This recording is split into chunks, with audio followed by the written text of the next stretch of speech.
Hey guys, my name is Caleb Nelson and I convert school buses into tiny homes, and I've done about, I don't know, like a dozen builds up to this point. I've worked on probably 20 different buses up to this point. I've been doing it for about 3 years, and for the first time ever, I've actually done something that I've never done it before.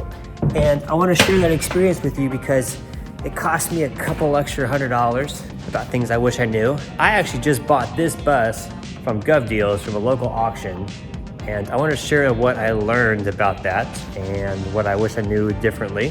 But I would do it again because this bus is awesome. The process was actually really simple. It wasn't as daunting as I kind of expected, but there are some things that I learned that I would probably be able to save like $1,000, maybe 1,500 bucks. So that's what today's gonna be about. But first thing on the docket is I need to make a materials list for this bus. This is a 1958 London double-decker bus that is going to be a stationary, full-time Airbnb with a Harry Potter theme styling. We've got the spray foam done, we've got all the strapping done. Now we're about to start closing up all the walls, so I need to see how many sheets of 1/4-inch plywood I need, how many sheets of 1/2-inch plywood I need. I kind of take this to the next phase. Yeah, that's what we're doing right now. But this thing is wicked neat. I mean, 1958 London double-decker bus. It's gonna be a pretty cool build. My wife's kind of come up with some cool stuff for the design. When you walk in, we're gonna have an entertainment stand right here with like stacked suitcases, a little entertainment stand style. We're gonna have couches on both sides. We're gonna have a little pop-up bar right here. This is gonna be the kitchenette, which is just gonna be a 2-burner stove and a sink. This will be the powder room vanity. We're gonna rework this entire section of steering. So instead of it being a drop down, we're just gonna make it a platform and then do some new stairs here. This cool spot right here is actually gonna be the shower. We're gonna go with like subway tile style shower. Then coming up the new stairs, we're gonna fix that. And then making our way upstairs, we're gonna basically make 2 bedrooms. We're gonna have 2 queen-size beds. There'll be a dividing wall here with wall sconces and nooks. There'll be a little desk over there for like working and like a small little like nightstand. So then over in this front corner, we're gonna have, this will be entertainment stand with a TV so people can like indulge in all the Harry Potter movies. But I've done a lot of research about trying to come up with ideas to make this thing a very Harry Potter-esque feel. And I'm pretty excited to do it. The bus is gonna end up being parked in Knoxville, Tennessee. So if you guys are local to Knoxville, you can go stay in a Harry Potter themed bus that I've built. I'm hoping to have this thing finished around July. There's a lot of work to be done, but I think it's gonna work out pretty well. I'm pretty excited about it.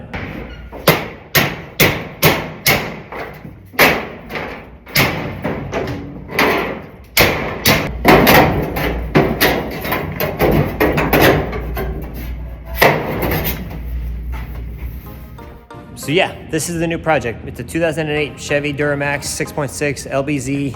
It's got 172,000 miles on it. This was the last one that went up for auction. And the first thing that I noticed about this auction is each was staged in 15-minute increments. So the first one bid was done at 2:30, the second one was at 2:45, this one was done at 3. But what I didn't know is that if somebody puts a bid in the last minute or so, that the time actually then gets extended another 3 minutes. So like if I wanted to bid for this at the last second, then somebody else would then get an additional 3 minutes to bid and outbid me. And so the first bus actually ended up going for an additional like 21 minutes because people were just going after it. First bus sold for I think $6,200. And to my surprise, that was actually the cheapest bus. The second one went for I think $6,700. At the end of the day, we ended up getting the last bus at $8,200. What I know now and what I would do in the future is instead of waiting for the last minute, because my thought was like, all right, people are gonna go for the first one. Like that's the hype. Like I wanna get my bus and get it done with. I think that people are also waiting for the last bus like I was because that'll be the cheapest one. So then when there was no more available, the price just started going and going and going because you needed a bus. I wanted to get this bus. Next time, if I were to get a bus, I'd probably bid for the first one or the second one.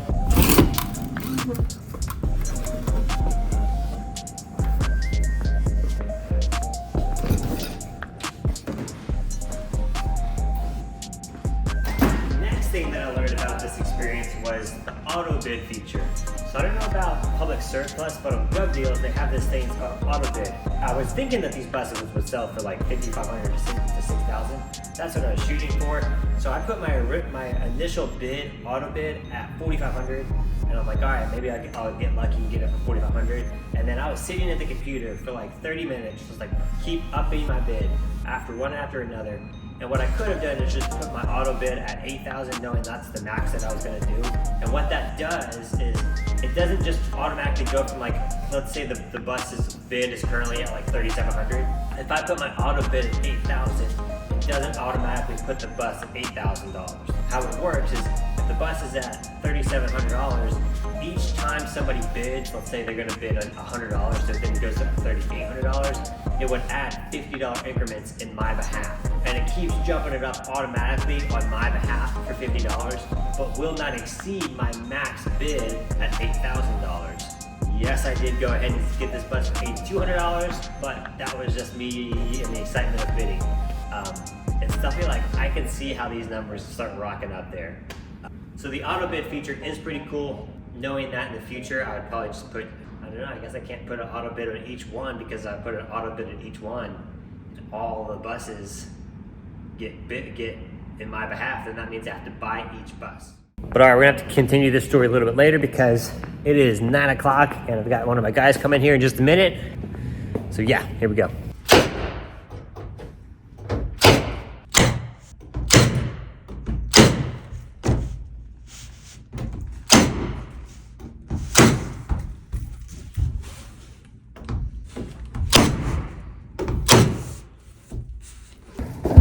We might need a give your tape measure. It's 3 feet in the middle of that break.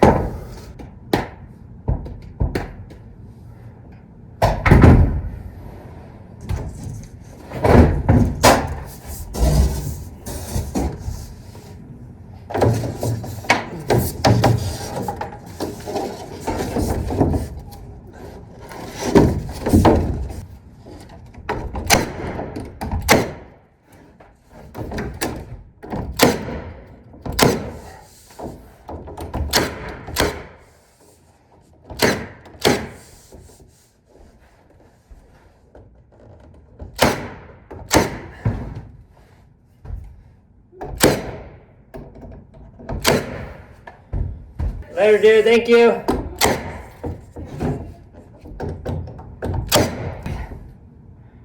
So we got the ceiling done. I got this little piece left to do. But the fact that I got a couple people helping me is really helping speed up this process. So I think I'll start being able to do more builds this year. It's pretty cool. Got a little hallway here. Be a dividing wall here between these windows, like right there.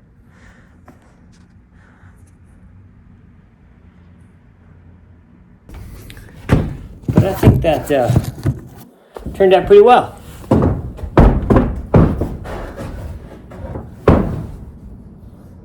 Not a bad spot to hang out.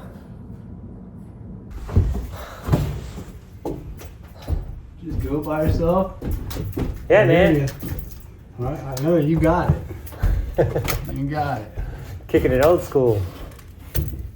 I still have to figure out what I'm gonna do with this like hump section, because normally buses just have like a curve this way, like this.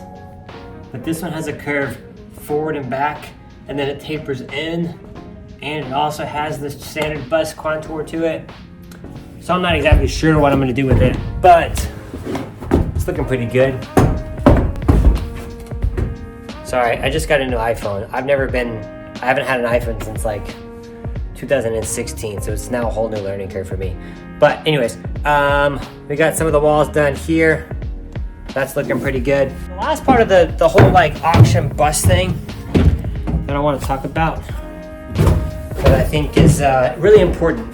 They give you this knowledge beforehand. They say, hey, if you buy this bus, there's a 12.5% administration fee. There's a 7.5% administration fee. And I really didn't understand how much that was. So we bought this bus, how dirty I am, anyways. So we bought this bus, all Duramax, for $8,055. That was our ending bid. That's the one. That's the winning bid. Was $8,055, which I'm happy with it. If I put this thing on Craigslist right now or on Facebook Marketplace, because nobody uses Craigslist anymore, I'd probably get, I don't know, like 12 to 15,000. So instant profit, but it's still a lot of money.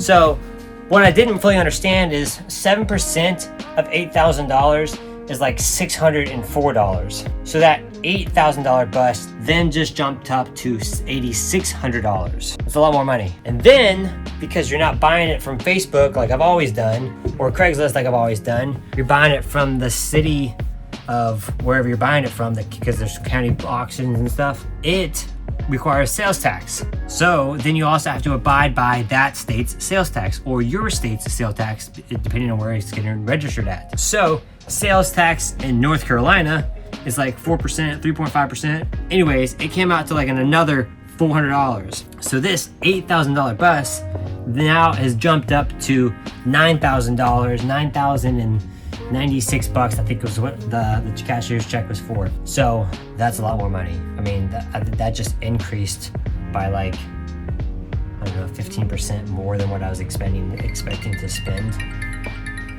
Yeah, so here I am thinking I'm getting a really, really good deal on a bus, which ultimately I'm still happy at $9,000. Would definitely make me a lot happier if this bus only cost $8,000, or the original price that the first one went to at like $6,200. But hey, live and learn. So that's just some things I kind of wish I knew beforehand. But also, like I said, this bus is really nice. It drives really, really well. We bought it in Lexington, South Carolina from their district. It had been sitting for 2 years, and we drove it 3 hours back at 70 miles an hour and had no issues. I've taken it as a supply run truck once so far, and yeah, it keeps ticking along. So I'm really happy about the bus. And this bus is actually a really unique experience because, ironically enough, I was looking at this bus right here to buy. This one was on Facebook Marketplace. The original lady posted it for $9,500. I was hoping to get it for $6,500. The actual new owner of this bus ended up buying it for $8,000. So she got a good deal on it. It's a 2012 Chevy Duramax. So it does have the DEF system, which isn't, I mean, it's good for the environment, I guess, but it kind of causes problems later down the road. But I was gonna buy that bus to build out exactly how me and my wife wanted to, and then flip and like post for sale. So that's what we're doing with this bus. This bus, we're gonna build however we see fit, of what we think the majority of people would like, and we're just gonna build it for ourselves, and then we're gonna list it for sale. So yeah, this bus is going to be for sale in about 2 months. I think I can build this bus in about 2 months, maybe 3 months. The problem with me and knowing what I can do is like it opens up a can of worms for a bunch of other things. So the options are kind of endless.